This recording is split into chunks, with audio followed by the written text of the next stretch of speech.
Então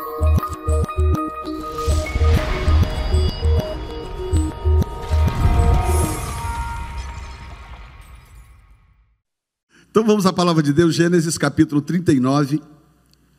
Gênesis 39. Eu quero voltar hoje no assunto que eu venho falando sobre reposicionamento. E a última vez que eu ministrei nesse assunto, eu falei sobre reposicionamento requer ressignificação, que é o poder de dar um novo significado para a situação em que você está. Olhem para mim aqui por um minuto. A vida nos põe em situações diversas. Nós não escolhemos. Nós nascemos, de repente acordamos aqui nesse mundo e a vida começa a acontecer. E de repente nós nos encontramos em situações que nós não planejamos. Porque se você fosse planejar a sua vida, se Deus desse a você o poder, está aqui uma caneta, um bloco aqui com umas 300 folhas, eu vou dar a você o direito de planejar a sua vida toda daqui até os 115 anos de idade. Você só ia planejar coisa boa, é ou não é? Bastante dinheiro na conta, saúde para valer, quero viajar o mundo inteiro, eu quero ter o melhor carro, eu quero ter a melhor casa. Você só ia programar coisas boas, ou seja, coisas que você acha que seriam boas, né? Mas a vida não acontece assim, a vida acontece por si mesma, a vida tem vontade própria. E quando eu digo assim, estou me referindo ao fato de que quem controla a vida é Deus. Deus tem o controle da vida, amém ou não? Então, há 2 semanas atrás eu falei sobre isso, só para você entender para onde que eu vou agora. Eu falei sobre isso, que reposicionamento, quando Deus nos reposiciona em alguma posição, em algum lugar, seja geográfico ou seja circunstancial, às vezes somos reposicionados num lugar emocional, uma nova situação emocional, sentimental, espiritual. E aí quando nós somos reposicionados naquela situação, aquele reposicionamento requer um poder de ressignificação. Significa o seguinte: eu tenho, dado por Deus, o poder de ressignificar as situações em que eu me encontro. Eu não tenho o poder de escolher em que situação estarei, nem sempre eu tenho esse poder. Mas eu tenho a graça de Deus sobre mim, para dar o significado novo para aquela situação. Então escuta bem que coisa impressionante. Às vezes a coisa está indo muito bem pelo nosso julgamento, de repente acontece algo. A perda de alguém, uma situação, uma perda de trabalho, uma mudança no status financeiro, uma condição de saúde, qualquer coisa que você imagine que seja uma interferência numa situação que estava aparentemente boa. O que as pessoas normalmente fazem? Elas reclamam, elas choram, elas lamentam, elas lamuriam. É isso que as pessoas fazem normalmente, porque esse é o default, é aquilo que em inglês significa, é a situação normal, é aquilo que vai acontecer por si só, por si mesma. Há coisas que nós não precisamos nos esforçar para fazer, a gente faz por causa da natureza nossa. Reclamar, por exemplo, ninguém precisa se esforçar para reclamar. Alguém aqui precisa fazer muito esforço para reclamar de alguma coisa? Não, você precisa fazer o esforço para não reclamar. Ninguém precisa se esforçar para murmurar, você precisa se esforçar para não murmurar. Ninguém precisa se esforçar para pecar, você precisa se esforçar para não pecar. Estão entendendo? Então aí é que vem, quando eu me encontro em certas situações, eu tenho que aprender a parar, respirar fundo e buscar entender por que Deus permitiu que eu me encontrasse naquela situação. E agora eu vou usar a minha fé e o meu senso de propósito para dar um significado novo para aquela situação, porque às vezes o diabo está envolvido no processo. Muitas vezes coisas acontecem conosco que o diabo fica de lá assim na espreita olhando. Agora eu quero ver o que ele vai arrumar. Quer ver só? Olha só. Pastor, de onde o senhor tirou essa informação? Da história de Jó, por exemplo. Jó foi lá e tal, Deus falou, ok, eu autorizo, pode tocar nele, mas não tira a vida dele não. pode tocar nele. Foi lá, tocou, tirou, você sabe da história, os filhos, o gado, tudo, e Jó ficou doente. E quando Jó adoeceu, diz a Bíblia, que Satanás ficou de lá assim, agora. Ó, quer ver? Porque ele falou com Deus, toca na saúde dele para o Senhor ver se ele não vai te amaldiçoar. Ele te glorifica e te adora, porque o Senhor dá tudo a ele. O Senhor dá tudo a ele, por isso que ele te adora, por isso que ele te serve. Ou seja, Satanás estava lançando a seguinte ideia: o Senhor não é lá a última cocada do planeta, não. As pessoas te adoram porque o Senhor dá coisas boas para ela. Essa era a acusação de Satanás. Aí Satanás diz assim: toca na saúde dele para o Senhor ver se ele não vai blasfemar contra ti. Aí Deus disse: ok, está autorizado, toca na saúde dele, mas poupa-lhe a vida. E Satanás vai lá e coloca em Jó uma chaga terrível, terrível. E ele fica com o corpo em carne viva, se coçando com telha, com tudo, sentado em cima de cinza, porque onde quer que ele parasse, sentasse ou deitasse, a pele ficava. Então, só um montão de cinza que lhe cabia. E quando chegou naquela situação, Satanás parou e falou: agora, reuniu lá a gangue dele, a gangue dos 7, reuniu a gangue lá, falou: olha só, agora, hein? Presta atenção, hein? E aí Jó, quando se encontrou naquela situação, Jó poderia ter pecado? Poderia. Jó poderia ter blasfemado? Poderia. Jó poderia ter reclamado? Poderia. E quer que eu te diga uma coisa?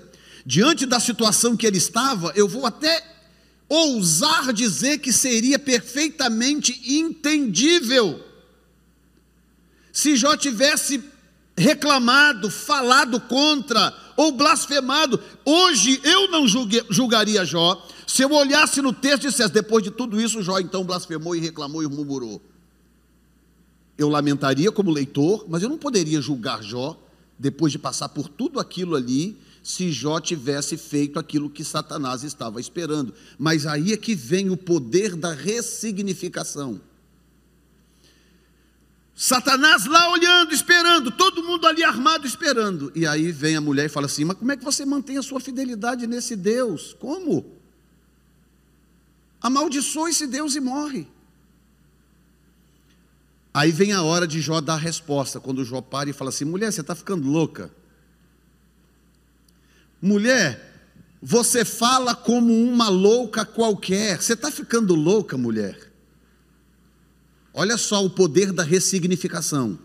Ele fala assim: Deus nos deu tantos bens, não poderia Ele nos dar o mal? Deus deu, Deus tomou, bendito seja o nome do Senhor. O que Jó escolheu fazer? Jó escolheu ressignificar aquilo. Satanás esperava uma interpretação, Jó deu outra. Aí agora escute isto, capítulo 39, Gênesis 39, verso 3 diz assim: vendo pois o seu Senhor, que o Senhor estava com ele, falando de José, logicamente, e que tudo que ele fazia, o Senhor prosperava em sua mão.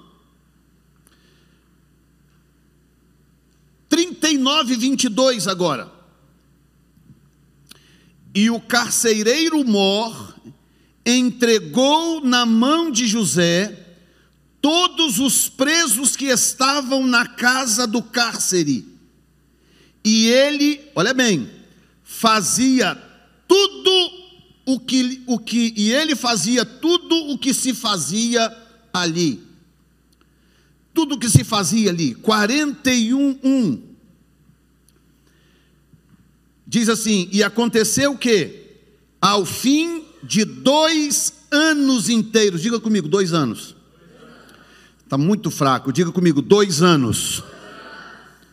E aconteceu que, ao fim de 2 anos inteiros, Faraó sonhou, e eis que estava em pé junto ao rio. E agora o sonho não é importante, eu só quero que você entenda essa questão dos 2 anos. Hoje eu quero falar sobre reposicionamento requer postura de governo.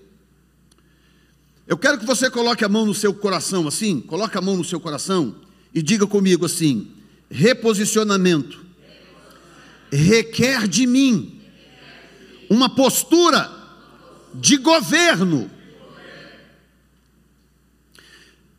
Eu não espero que você lembre de tudo que eu prego aqui, lógico, mas há um tempo atrás eu preguei aqui sobre a nossa verdadeira identidade no reino de Deus, que nós fomos criados por Deus para sermos reis e sacerdotes. Adão foi criado por Deus em estado de perfeição, e o texto diz claramente, a partir do capítulo 1, do versículo 26 em diante, quando começa a lhe tratar da criação do homem, o texto diz: façamos o homem à nossa imagem e semelhança, blá, blá, e domine ele sobre a terra, sobre os animais do campo, sobre os pássaros do ar, sobre os animais do mar e tal. Domine. E Deus disse: e subjugue. Então Deus criou o homem, e Deus fez com o homem algo que Deus não fez com os anjos, porque o fato dos anjos estarem habitando no mesmo ambiente de Deus não permite que os anjos reinem sobre nada. Eles habitam no ambiente de Deus, onde Deus está, só reina Deus. Então os anjos não receberam de Deus esta capacidade de reinar e governar. Problema este que deu início ao espírito de rebeldia de Satanás. Qual foi o problema de Satanás? O problema de Satanás é que ele foi criado com requinte de perfeição, ainda na época chamado Lúcifer, ou Rei Léo, que quer dizer filho da manhã, ou estrela da manhã. Era o nome dele original, que foi traduzido como Lúcifer, ou o detentor da luz, é o que significa o nome, por causa do nome dele em hebraico. Deus criou ele com requinte de perfeição, e Ezequiel 28 não poupa palavras para descrever todas as maravilhas, todas as belezas que Deus colocou nesse ser. Mas Deus criou ele com toda essa característica, mas Deus não deu a ele poder de governo. Deus não deu a ele autoridade ou poder para governar, porque ele não tinha o que governar. E ele se rebelou por isso. Não, eu sou bacana demais, eu sou bom demais, eu sou isso demais, eu sou aquilo demais, para eu ficar só com o que eu tenho. Ou seja, existem aquelas pessoas que nunca estão satisfeitas com o que têm, o que receberam de Deus. E ele se ensoberbeceu, se rebelou contra Deus, e você conhece o resto da história. Nós estamos, o ser humano está aí há 6.000 anos, quase 7.000 anos, lutando contra ele, para mantermos o nosso domínio aqui intacto, porque o que ele quer é o domínio do planeta Terra, porque ele quer dominar alguma coisa. Como ele não pode dominar nada no céu, porque no céu domina Deus, ele quer então governar na terra, ou dominar na terra, porque na terra governa o homem. Deus criou o planeta Terra e deu para o homem. E olhem para mim aqui, por favor, porque toda vez que que algum pregador diz esse tipo de coisa, essa mensagem passa por cima da cabeça das pessoas, porque você não se vê como governante, você não se enxerga como autoridade. Dizer para você hoje que Deus criou você para governar, isso bate no seu peito e volta, porque você não consegue enxergar isso, por causa da queda. Mas a queda não muda o fato de que Deus criou eu e você para governar, de que Deus nos deu a habilidade. Deixa eu te dizer uma coisa, você sabia que a nossa palavra tem o poder de criar, assim como a palavra de Deus tem o poder de criar? Claro que na sua proporção. A palavra de Deus tem o poder de criar um universo inteiro, a nossa não tem poder para criar um universo inteiro. Mas quanta coisa que nós destruímos com palavras, quantas coisas que nós construímos com palavras. Eu estou todo domingo aqui dizendo coisas, e eu sei que alguma coisa está sendo construída dentro de você, só com as minhas palavras. Tem algo sendo construído aí dentro.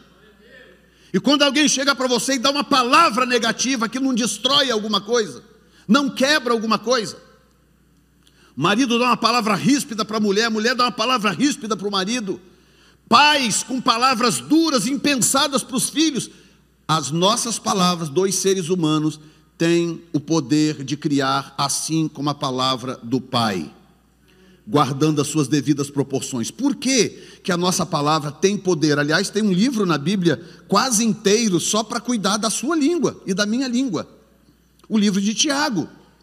Boa parte do livro de Tiago está ali para nos dizer o perigo que é usar mal a nossa língua. Por quê? Porque há poder na nossa língua. Há poder na nossa palavra, amém ou não? E aí olha que coisa tremenda, esse poder de governar que Deus deu para nós, precisa ser usado, ou precisa ser aplicado, nos momentos em que nós mais precisamos. Mais precisamos. E o momento que nós mais precisamos é quando a vida dá aqueles shifts que você não espera. Alguém aqui, além de Jefferson Souza Neto, já experimentou na vida aqueles shifts que você não imaginava que pudesse acontecer e aconteceu um dia? Só eu, o DG e a Vilma e o Eliezer? Ou todo mundo? Hã? Ou você está tentando me enganar? A vida é assim. Você menos espera. O universo dorme de um jeito e acorda de outro. Um belo dia você acorda e todas as coisas que estavam organizadinhas na prateleira da sua vida desabaram na sua cabeça. Alguém já passou por isso, Jesus? Quando coisas assim acontecem, nós temos duas opções. Quantas? Duas opções. Opção número 1, sentar na sarjeta e começar a chorar. Senta, acha uma sarjeta aí qualquer, senta e começa a chorar, lamentar e ficar com pena de si mesmo. Ah, porque eu sou muito sofredor, olha o que fizeram comigo. Ah, minha mãe, meu pai, meu tio, meu cachorro, o papagaio do meu avô, e não sei o que lá, meu marido, minha esposa, não sei quem, fulano, o prefeito, o presidente, alguém fez algo muito mal comigo, e olha como que eu sou sofrido, olha o que eu já passei na vida, olha como que eu fui abusado, como que eu fui abusada. Essa é a primeira opção, você sentar numa sarjeta e chorar. E você passar a vida inteira lamentando, escute bem, hein, que agora eu vou te dar uma informação que talvez você não sabia, achando que as pessoas se importam. Diga comigo, as pessoas, mais forte, porque você vai ser liberto hoje de alguma coisa. Diga, as pessoas não estão nem aí para os meus dramas.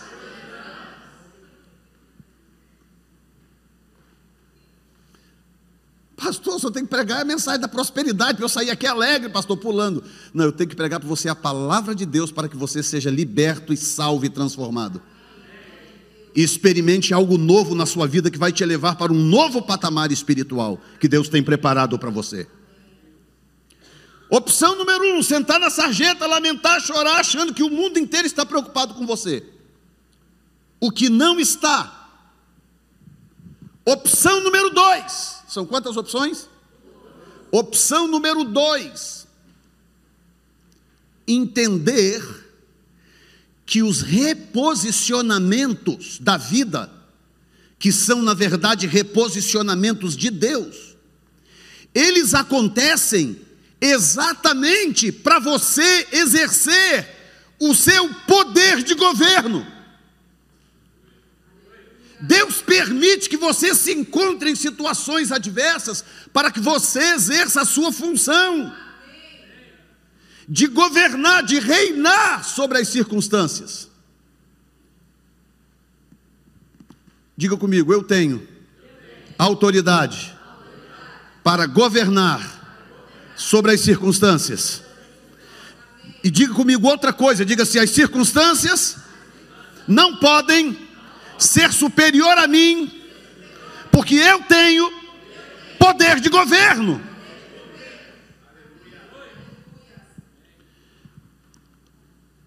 Olha bem a situação de José. Ele estava na casa do pai, estava ali tranquilo. Ele era claramente o preferido do pai, não porque o pai amasse ele mais do que os outros, o que os outros não entendiam era isso. É porque José era o único fruto do amor de Jacó com Raquel. O único fruto. que ele tinha. A outra era altamente produtiva, já tinha dado um monte de filho para Jacó, e a serva dela também, estava aquela festa. Mas do fruto do amor de Jacó com Raquel, só havia saído José até então. Mais à frente nasceria Benjamim, mas até então só José. Então o pai tinha por José um zelo, um carinho, um amor, não no sentido de que ele amava ele mais do que os outros, mas porque ele sabia o valor de José, pelo fato de José ser fruto único. Fruto único. E, by the way, isso é um princípio de Deus. Nós temos aqui o capítulo 54, que é o que está regendo o nosso ano de 2019, de Isaías 54, onde a Bíblia diz assim claramente: canta alegremente, você estéril que não deste à luz. Como que uma estéril que não deu à luz vai cantar alegremente? Mas o texto diz: porque os filhos da estéril serão mais do que os filhos da casada. O que Deus está dizendo? O que Isaías, ou situações como essa que eu estou escrevendo, estão tentando nos passar? De que Deus é tão longânimo, Deus é tão maravilhoso, que Ele sempre compensa aquele que perdeu alguma coisa. Deus sempre compensa aquele que não tem.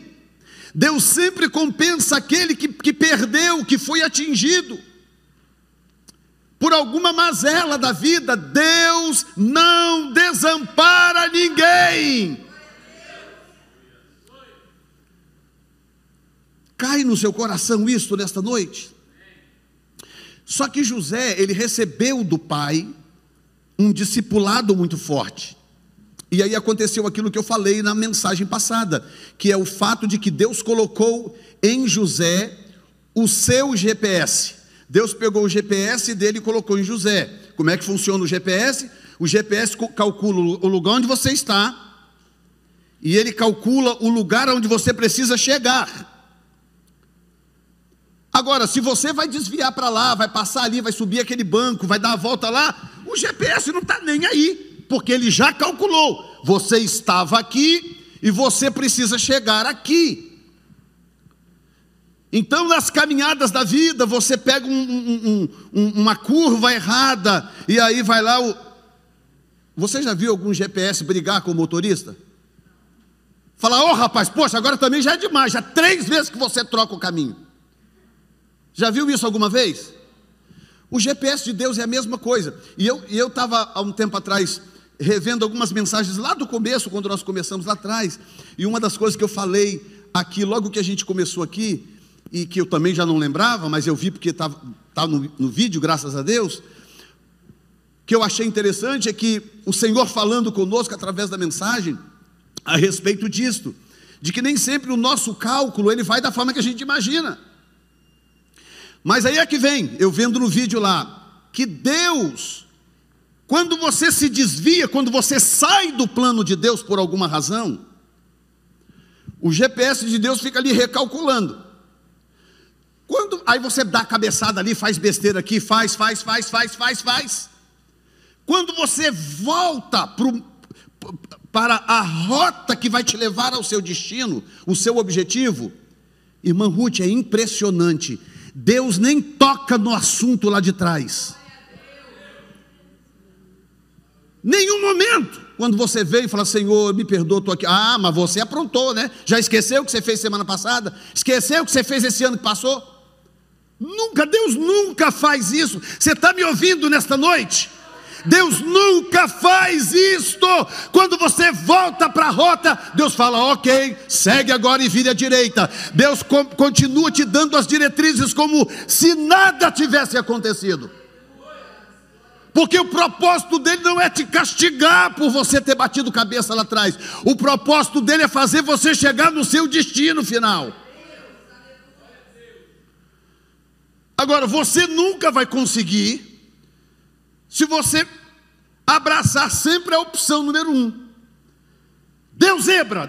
Ah, Deus zebra, então espera um pouquinho. Deixa eu sentar nessa sarjeta aqui, deixa eu chorar bastante, porque eu quero que todo mundo que passe por aqui me veja chorando, muito sofrido, porque eu acho que muita gente vai ficar com muita pena de mim. Diga comigo de novo: ninguém está nem aí para as minhas mazelas. Por que não, pastor Jeff? Não é muito cruel o que o senhor está falando, não, pastor? Não, é porque todo mundo está ocupado demais com as suas próprias mazelas. Isso é tão sério que existem profissionais para cuidar das suas mazelas. Você quer sentar com alguém e contar uma história bem triste por 1 hora? Quero, pastor. Tem um psicólogo ali que cobra $120 para você contar para ele a sua história triste por 1 hora. Ele estudou, se formou exatamente para cobrar de você $120 para você sentar numa cadeira e contar para ele as suas mazelas. E quer saber, quando você termina de contar, terminou o horário, terminou de contar suas mazelas, que você sai pela porta, ele pega a prancheta, joga num canto assim, porque vai entrar outro com outra mazela, e que vai pagar ele mais $120 para ele poder escutar, e ele vai escutar 5, 6, 10 mazelas no dia. No final do dia, aquelas pranchetas estão todas arquivadas, porque na verdade he doesn't care. Na verdade ele não se importa, ele como pessoa não se importa. O que eu estou dizendo para você aqui agora é profundamente libertador. O que eu estou dizendo para você aqui agora é que Deus é a única pessoa que realmente, de fato, intrinsecamente, se preocupa com você e com tudo que acontece com você. E Ele jamais te deixará, jamais te abandonará, jamais deixará você sozinho, jamais agirá como que se tivesse esquecido de você. Porque Ele tem realmente cacife para se preocupar com você, comigo, com ele, com ela, com ele, ela, todos nós ao mesmo tempo, sem que Ele se canse, se afadigue ou coisa dessa natureza, porque Ele é Deus.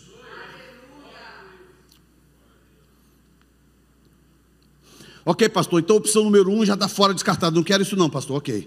Opção número 2, siga o exemplo de José. Olha só o que diz o texto, capítulo 39. Ah, meu irmão, se isso aqui não soar como revelação ao seu coração, olha só, eu vou ler o 3 de novo e eu vou no 4, que é o que eu quero te mostrar. Vendo, pois, o Senhor, que o Senhor estava com ele, e que tudo o que ele fazia, o Senhor prosperava em sua mão. Verso 4, escute isto, olha o verso 4. José achou graça em seus olhos e servia-o, e ele o pôs sobre a sua casa e entregou na sua mão tudo o que tinha. Diga comigo, José achou. De novo, José achou. Para você achar alguma coisa, você tem que... O problema nosso é que a gente está procurando a coisa errada. Se você procurar chifre na cabeça de cavalo, guess what? É o que você vai achar. Se você procurar problemas, se você procurar uma vida miserável com o seu cônjuge, o que você está procurando? Você está procurando é confusão? Guess what? Você vai achar. Por que José achou graça aos olhos de Faraó, aos olhos de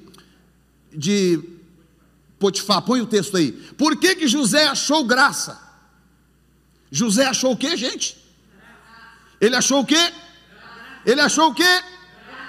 Por que ele achou graça? Porque ele estava procurando graça. Ele parou e falou assim: meu Deus, o que aconteceu? Eu estava na casa do papai ontem, com 2 túnicas, estava no maior xodó, aquela coisa de, meu Deus, e agora? Agora eu cheguei nesse lugar, e agora o que eu vou fazer? Dá para fugir? Não. Adianta entrar em pânico? Também não. Então pera um pouquinho, deixa eu encontrar graça nesse homem. Deixa eu agradar esse homem. Eu vou mostrar para esse homem que ele arrumou o melhor escravo do Egito. Você está entendendo o que eu estou falando? O que José estava fazendo, consciente ou não? José estava assumindo uma postura de governo.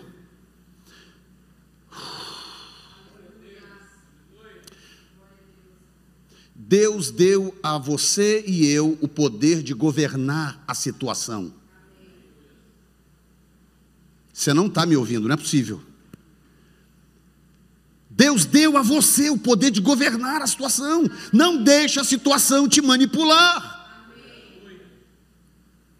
Pastor, mas como? Pastor, no dia a dia, quando a zebra acontece, pastor, como é que eu aplico esta mensagem?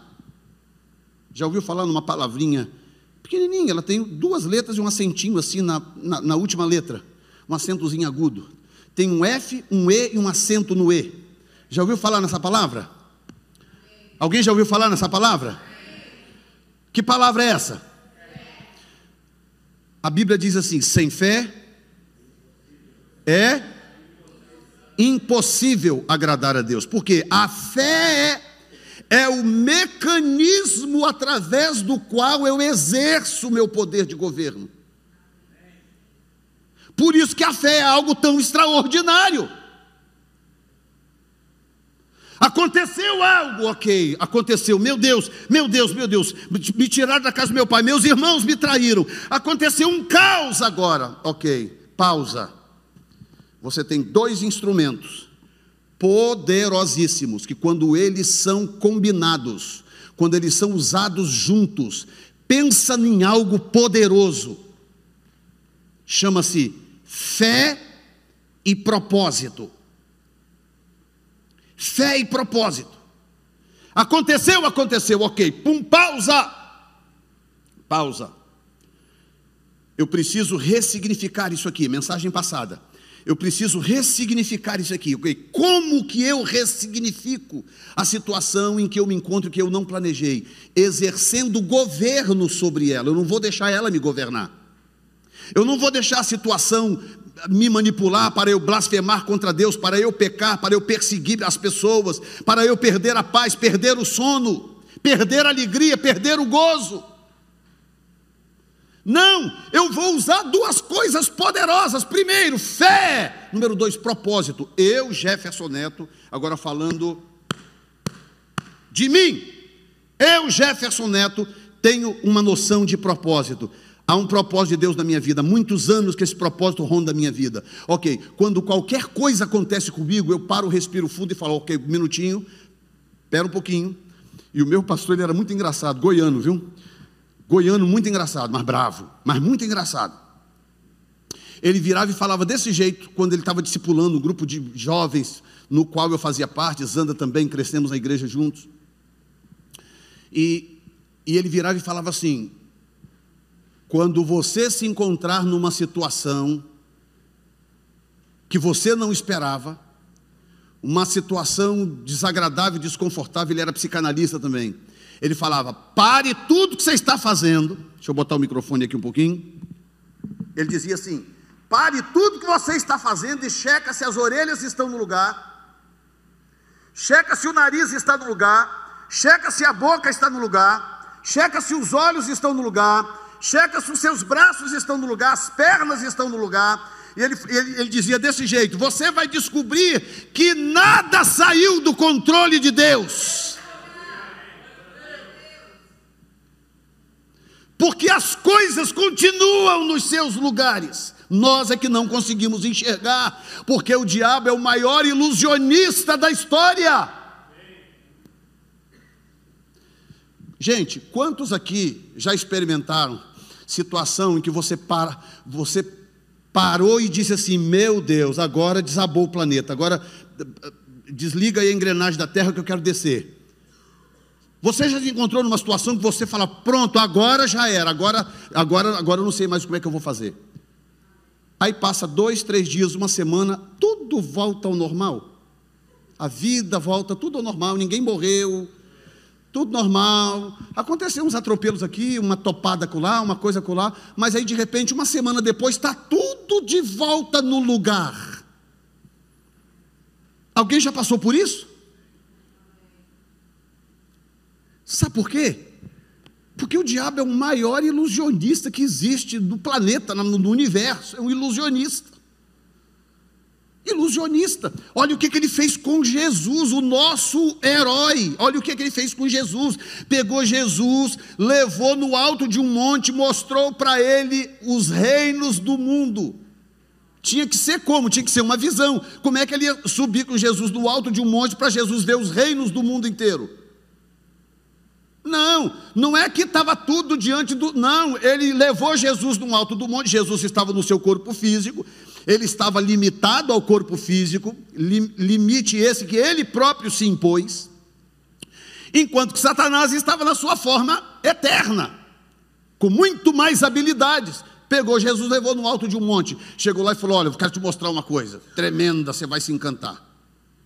Você veio para salvar o mundo, não é? Sim, eu vim salvar o mundo. Então olha o que eu tenho para te oferecer. Primeira tela de 8K da história. Você ainda está com uma de 4K na sua casa, né? Satanás usou uma de 8K, pegou e assim abriu o primeiro cinema da história. Você veio salvar o mundo? Sim, então olha isso. Abriu aquele telão assim, e lá estava tudo, sei lá, Nova York, Roma, e pensa aí num negócio, pensa, Valadares, tudo lá.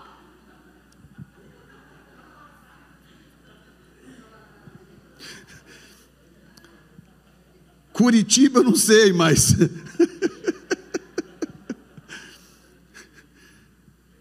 Pensa que ele mostrou tudo, aí virou para Jesus e falou assim: você veio para salvar o mundo? É.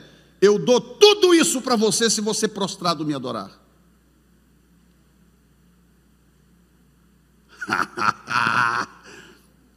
Olha a artimanha do salafrário. Mais ou menos o seguinte: para quê esse negócio de cruz? Você vai apanhar, você vai sofrer, seu sangue vai esvaziar do seu corpo, esvair do seu corpo. Eles vão usar um instrumento chamado gato de 9 caudas em você, que vai arrebentar com a sua pele. Eles vão pregar você numa cruz. Tudo isso porque você quer salvar o mundo. Eu dou para você tudo isso, basta você me adorar. Diga comigo: ilusionista. Porque aquilo era tudo ilusão. Tudo ilusão. Só que Jesus de bobo não tem nada.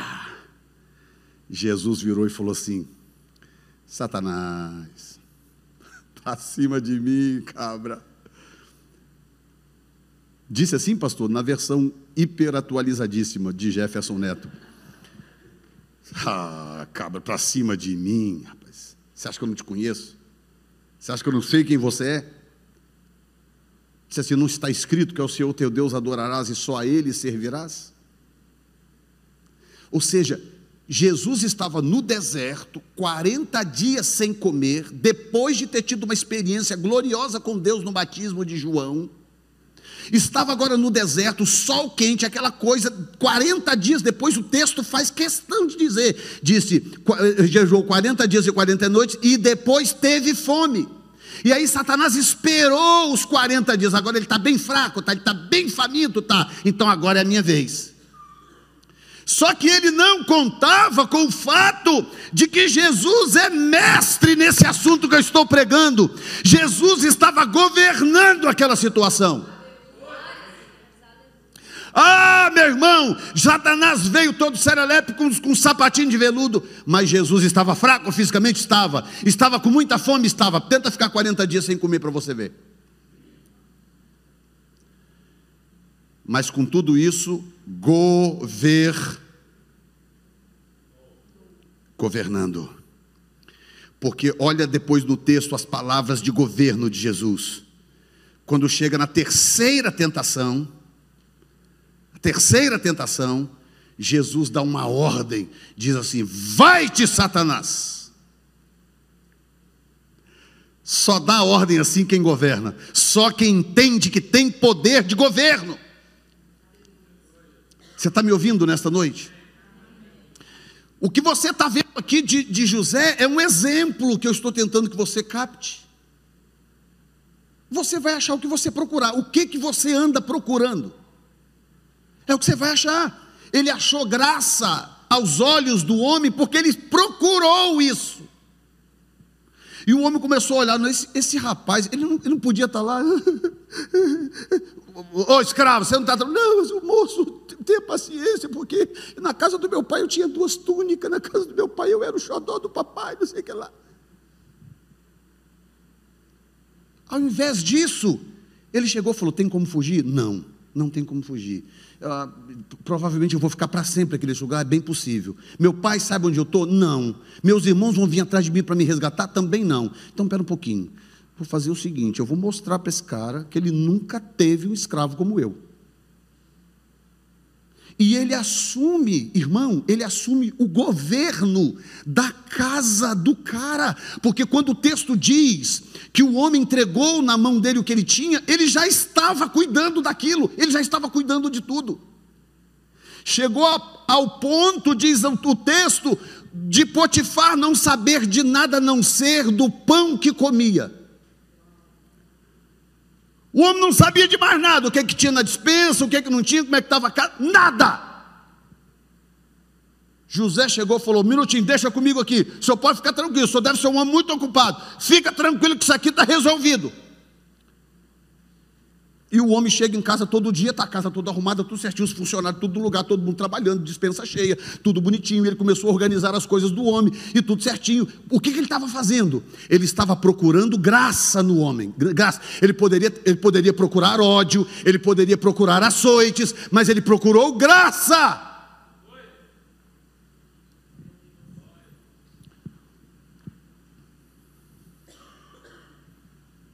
Você está entendendo o que eu estou pregando hoje? A sua situação lá onde você trabalha, ou se Deus te der um novo emprego, alguma coisa, a sua situação onde você estuda, ou seja lá onde for, a sua situação dentro de casa, é o que você está procurando. Comece propositalmente a buscar graça. Graça, comece a buscar graça. E você vai ter uma surpresa tremenda. Digam glória a Deus. Ah, pastor, mas o que adiantou? Buscar graça que acabou indo para o calabouço, né? Verdade. A vida dá outra girada, o planeta Terra dá uma outra girada, e aí o que acontece?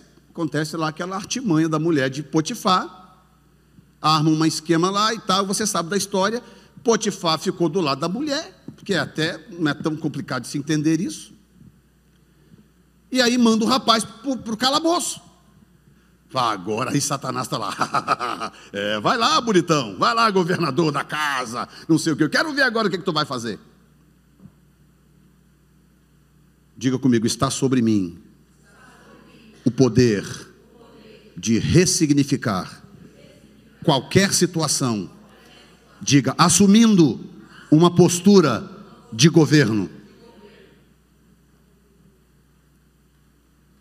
Exatamente, a Zana está me lembrando aqui de uma história que aconteceu com a nossa filha. Se der tempo eu conto no final, mas escute isso. Aí chega José lá, mochilinha na mão, roupa de prisioneiro, que agora não era todo arrumadinho, bonitinho, cheiroso, igual na casa, não. Prisioneiro. Acusado de tentativa de estupro. Aí joga o rapaz no calabouço. Aí ele chega, chega assim, aí dá uma olhada em volta. Sua cela é aquela lá, ó. Ok, tá bom, senhor. E no caminho dele para a cela, isso aí eu imagino, porque não é pecado imaginar, não. No caminho dele para a cela, ele foi passando assim, olhando, falando, meu Deus, deve dar uma varrida nisso aqui, organizasse aquilo aqui, colocasse aquilo ali naquele canto e tal, desse uma limpeza aqui e tal. Ele foi passando para a cela dele e dando uma olhada em volta assim. Falei, eu dava uma arrumada legal aqui nesse calabouço, viu? E foi para a celinha dele. E virava e mexia, porque o texto não dá dias, mas a gente sabe que essas coisas não são da noite para o dia. E lá da celinha dele, ele olhava e falava assim, mas se tivesse aquele lugar ali onde o pessoal come, aquela sujeira, tivesse ajeitada naquilo ali, botasse uma mesa ali e tal, e ele só olhando. E os prisioneiros tinham atividades, e José cumpria com as suas atividades, e mais. E eu sei qual é a estratégia de José. Eu sei. Como que o Senhor sabe a estratégia de José? Pelo comportamento dele diante de Faraó. Ele era um homem que tinha uma visão do negócio, ele tinha uma visão da situação, e ele era um cara aberto a sugestões, ele dava sugestões. Ele fez com o rei. Você acha que ele não ia fazer com Potifar e com o carcereiro? Se ele fez com o rei. E aí, na primeira chance que ele teve, ele falou: seu carcereiro, posso dar uma opinião aqui, uma coisa simples, eu quero que o senhor se chateie comigo. O que é? Se a gente desse uma ajeitada aqui, varresse isso aqui, tirasse aquilo ali, aquele lixo ali, eu botasse uma mesa ali, o pessoal está comendo não sei o que lá, e o pessoal chega sujo aqui, é uma bagunça, olha o mau cheiro que está isso aqui, a gente desse uma ajeitada aqui, olha, o pessoal ia dormir melhor, ia produzir melhor no dia seguinte, não sei o que, não sei o que, não sei o que, não sei o que. O carcereiro olhou e falou assim: ok, faz aí, deixa eu ver como é que vai ser esse negócio. Rapidinho, arrasta uma coisa, puxa a outra, acerta, vai, e tal, chamou, fulano, me ajuda aqui, tal. Você acha que foi mágica, se instalou o dedo, os anjos vieram e as coisas todas? Não, escute bem, só acha graça quem procura graça. Deus quer te dar graça onde você trabalha, Deus quer te dar graça nesta terra, Deus quer te dar graça. Escute bem o que aconteceu comigo e com o Diego. A gente estava voltando de viagem da Filadélfia. Chegamos 3 horas da manhã, nós ministramos em Filadélfia semana passada, 3 horas da manhã, ele estava dirigindo, eu fui dirigindo, ele voltou dirigindo. O carro dele estava lá em casa, ele ia me deixar em casa para pegar o carro dele e ir embora. Nisso paramos num caixa eletrônico, já pertinho da minha casa. Aí paramos num caixa eletrônico lá, o policial não gostou da nossa cara, foi lá com o carro parado no caixa eletrônico, o policial foi lá, acendeu a luz do carro e veio na nossa janela. O Diego estava dirigindo, e o policial veio e falou assim: tudo bom, que eu posso ver sua driver's license e registration? Aí o Diego falou assim: pode, desde que você me diga por quê. Por que você quer ver minha driver's license e registration? Ele falou: não, eu não tenho que te falar por que não, eu sou um police officer, eu posso te pedir a hora que eu quiser. O Diego falou: não, você não pode fazer isso. Você tem que ter tido suspeita de que eu cometi alguma infração. Qual foi a infração que você suspeita que eu cometi? Aí ele falou assim: não importa, eu quero ver a sua driver's license e registration. E o Diego falou: eu só vou te entregar se você me disser qual foi a infração que eu cometi. Se você não disser a minha infração, eu quero falar com o seu supervisor. Aí ele foi lá no carro de polícia, mexeu alguma coisa lá, voltou e falou assim: o seu sticker está vencido. Aquele sticker do painel do carro, do meu carro. Aquele sticker do painel, que está lá, número 9, que é o mês de setembro agora, número 9. Aí o Diego falou assim: não é verdade, porque o número ali é 9, significa que eu tenho até o final de setembro para trocar o meu sticker. Então você não tem uma razão para ter me parado, você está tentando inventar uma razão para ter me parado, e eu não vou te dar minha driver's license enquanto você não me disser qual foi a infração que eu cometi. Ou então chame o seu supervisor. Aí quando ele viu que não tinha jeito, ele voltou no carro, daqui a pouco encostou outro carro de polícia. Olha só, eu e o Diego dentro de um carro estacionado na porta de um caixa eletrônico, e o camarada veio para poder fazer o que não devia fazer, porque nós não fizemos nada de errado. Aí encostou outro carro, aí veio o cara que é o supervisor, falou assim: tudo bom, eu sou o supervisor dessa área aqui e tal, parece que você mandou me chamar, você quer falar comigo? Aí o Diego falou assim: mandei te chamar, vou te explicar por quê. Eu estou parado aqui com o meu pai, acabei de chegar da Filadélfia, meu pai entrou ali para sacar um dinheiro naquele caixa eletrônico, eu estou parado aqui, vem o seu policial, acende a luz atrás do meu carro, 3 horas da manhã, e vem me pedir driver's license e registration sem me dizer qual foi a minha infração.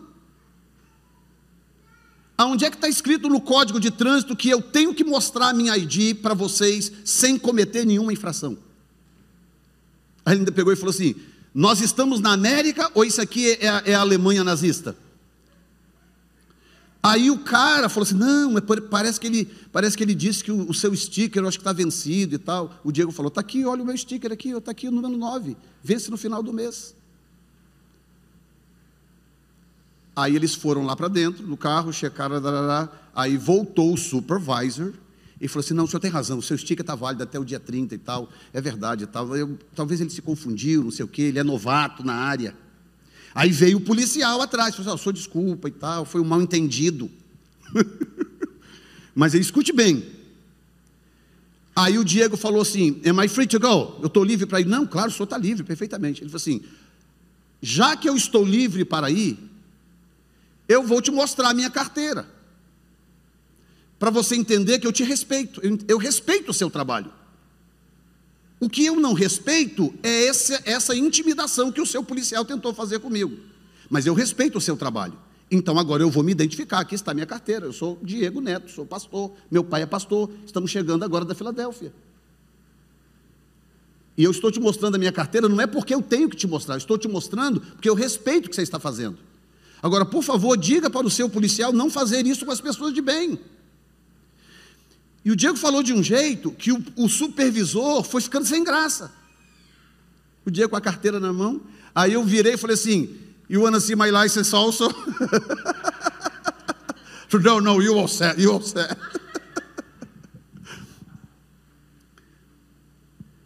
O que eu estou te ensinando? Estou te ensinando a se levantar, a se rebelar? Não, o que eu estou te mostrando é que a vida nos põe em certas circunstâncias que você só tem duas opções. Ou você lamenta e lamuria, ou você entende que há sobre você uma unção para governar as circunstâncias. Se levante e pronuncie uma palavra. Escute bem, gente. Satanás sabe o poder da tua palavra mais do que você sabe o poder da tua palavra. Tem alguém me ouvindo aqui hoje? Quando você se levanta e pronuncia uma palavra, pode ser que nada mude instantaneamente, pode. Você abre a boca e pronuncia uma palavra de governo contra uma situação que você não quer. Pode ser que no dia seguinte você vai acordar, a situação está do mesmo jeitinho, pode, mas fale de novo, e de novo, que você vai achar graça aos olhos do rei. Porque quem tem o poder de mudar a tua situação é o rei, mas você vai chegar diante do rei por causa da sua postura along the way.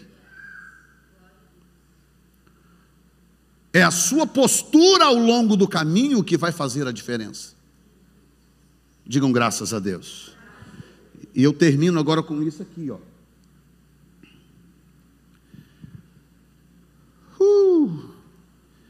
Quem está recebendo esta palavra? Olha bem isso, irmãos.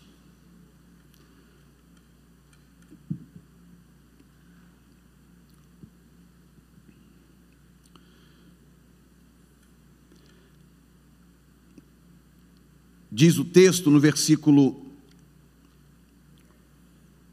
20 em diante, 39 e 20, diz assim, e o Senhor de José o tomou e o entregou na casa do cárcere, no lugar onde os presos do rei estavam presos. Digo comigo, os presos do rei. Olha a trama de Deus. Se o texto está me dizendo que ele foi colocado na prisão onde ficavam os presos do rei, é porque tinha outra prisão. Potifar podia ter pego José e colocado uma outra prisão qualquer. E lá ele ia mofar e apodrecer lá. Não, mas Deus, diga comigo, Deus tinha um plano. E aí ele é levado para o lugar onde os presos do rei ficavam. Olha, José não era preso do rei, ele era preso de Potifar. O que ele foi fazer na cadeia onde ficavam os presos do rei? Diga comigo, porque Deus tinha um plano. Você já parou para pensar que a situação que você está porque Deus pode ter um plano? Aí diz assim, e o Senhor, porém, estava com José, e estendeu sobre ele a sua benignidade, e deu-lhe graça aos olhos do carcereiro mor. Ele procurou graça aos olhos de Potifar, achou. Procurou graça aos olhos do carcereiro mor, achou. Procurou graça diante de Faraó, e guess what? Achou também. Eu declaro sobre a sua vida, levante a sua mão, sentindo um vapor profético aqui, levante a mão. Eu declaro sobre a sua vida casa, família, tua vida financeira, neste momento uma onda de favor. Receba favor nesta noite, receba favor nesta noite, sobre vocês, o teu cônjuge, teus filhos, tua casa, tua saúde, tuas finanças, receba favor, em nome de Jesus. Verso 22, o carcereiro mó entregou na mão de José todos os presos que estavam na casa do cárcere, e ele fazia tudo o que se fazia ali. E o carcereiro mó não teve cuidado de nada, e por aí vai. Aí no verso 40, chega no verso 6 e 7, verso 6 e 7, 40, 6 e 7, olha bem. E veio José a eles pela manhã. Esse é o padeiro e o copeiro do rei que foram presos, porque lembra, era a cadeia, era a prisão dos presos do rei. Então o copeiro e o padeiro do rei fizeram lá alguma coisa que o rei não gostou, jogou eles no calabouço para depois julgar a causa. Olha bem, gente, por favor. José veio a eles pela manhã e olhou para eles e, diga, viu que estavam perturbados. Ah, mas eu não vou me meter nisso não. Eu não quero me envolver nisso não. Isso aí é problema deles, alguma coisa que eles fizeram aí, eu não quero me envolvimento com isso não. Ou seja, às vezes nós deixamos de abrir certas portas porque a gente não demonstra afeição pelas pessoas. Você sabia que o simples ato de perguntar, está tudo bem? Como é que foi o seu dia hoje? Como é que está sendo o seu dia? Como é que foi o seu dia ontem? Pergunta para o seu patrão isso. Pergunta para o seu colega de trabalho. É impressão minha ou você está triste com alguma coisa? Eu posso orar por você? Você não sabe o que pode, come out of this. Você não tem ideia do que Deus pode fazer a partir de uma coisa tão simples. Então perguntou aos oficiais de Faraó, que com ele estavam no cárcere da casa do seu senhor, dizendo: por que estão hoje tristes os vossos semblantes? Escute bem, escute aqui.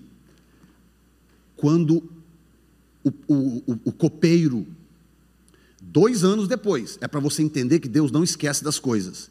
2 anos depois, esse copeiro ali, que José está mostrando afeição, cuidado e zelo, é esse o cara que vai falar para o rei que José está na cadeia, que ele tem um dom de Deus de interpretar sonhos. Você está me ouvindo aqui? Você está me ouvindo aqui hoje? Agora, olha como que começou a história. Ei, está tudo bem com vocês? Estou vendo que vocês hoje não estão muito legais. Vocês estão... O que houve que o semblante de vocês hoje não está legal? Próximo. E eles lhe disseram: tivemos um sonho, e ninguém há que o interprete. E José disse-lhes: não são de Deus as interpretações? Diga comigo: não são de Deus as interpretações? O que ele está dizendo na verdade? Ele está dizendo o seguinte: não é Deus que cuida de nós? Não é Deus que controla as coisas? Não é Deus que controla a vida? Você pode se colocar de pé neste momento?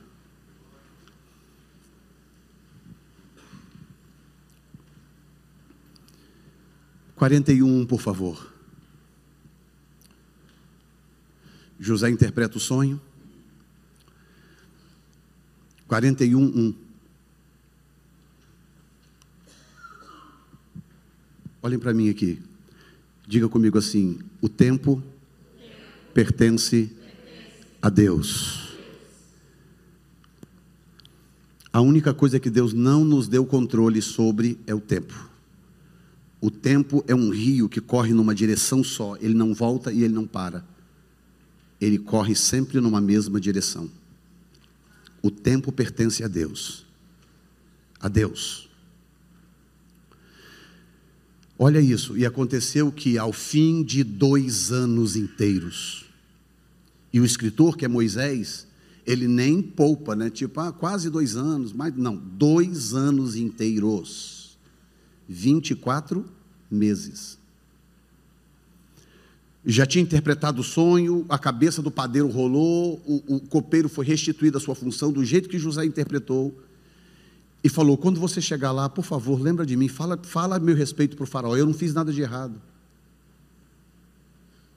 O rapaz saiu, voltou para o seu posto e tal, e diz a Bíblia que ele esqueceu de José.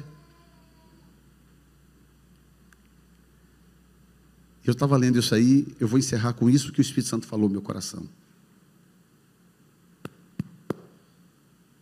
Lendo esse texto, preparando para falar essa palavra, o Espírito Santo falou algo ao meu coração. Falou: eu tenho tanto controle de absolutamente tudo, que até o esquecimento das pessoas sou eu que controlo.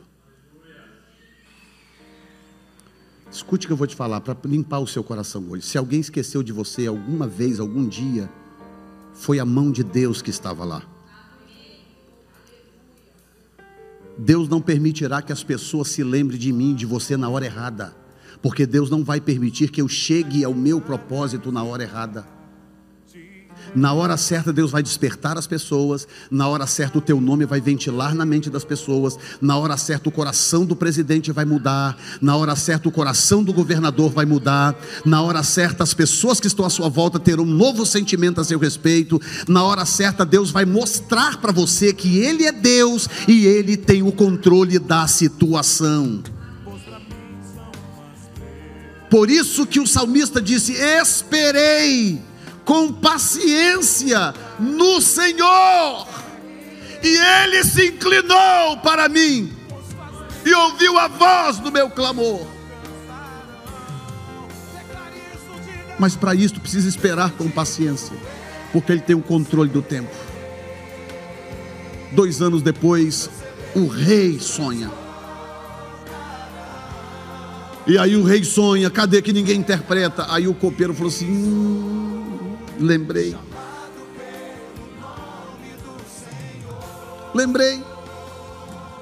Você, faraó, me perdoa, mas lembrei de uma coisa aqui agora. Lá no cárcere tem um cara que tem um dom de Deus, ele interpreta sonhos.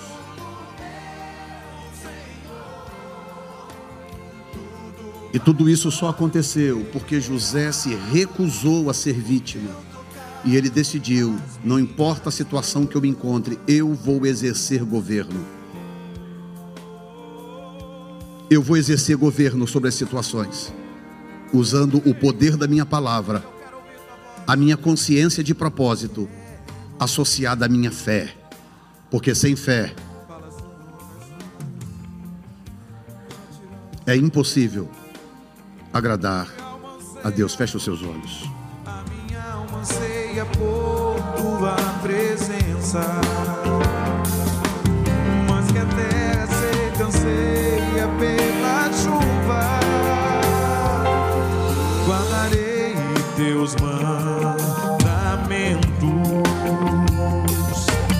pois pra mim são mais preciosos do que ouro, prata ou qualquer riqueza.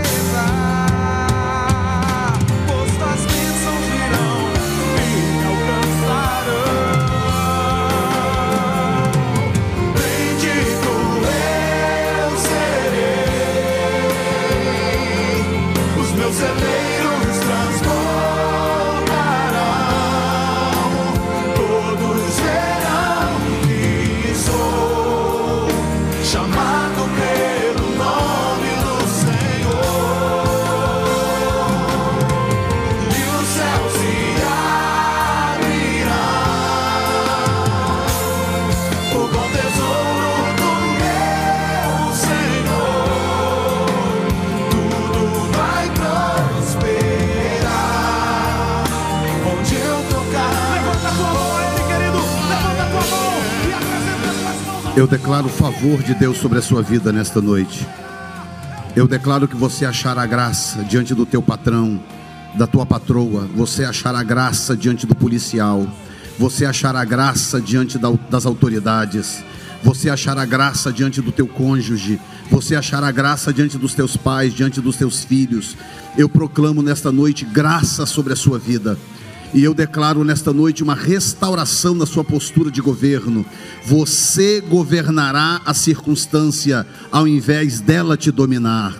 E a tua vida e o teu futuro será reescrito pelo poder da fé, porque há um propósito de Deus na tua vida. Em nome de Jesus Cristo eu te abençoo. Amém e amém, Senhor. Você pode aplaudir o Senhor nesta noite.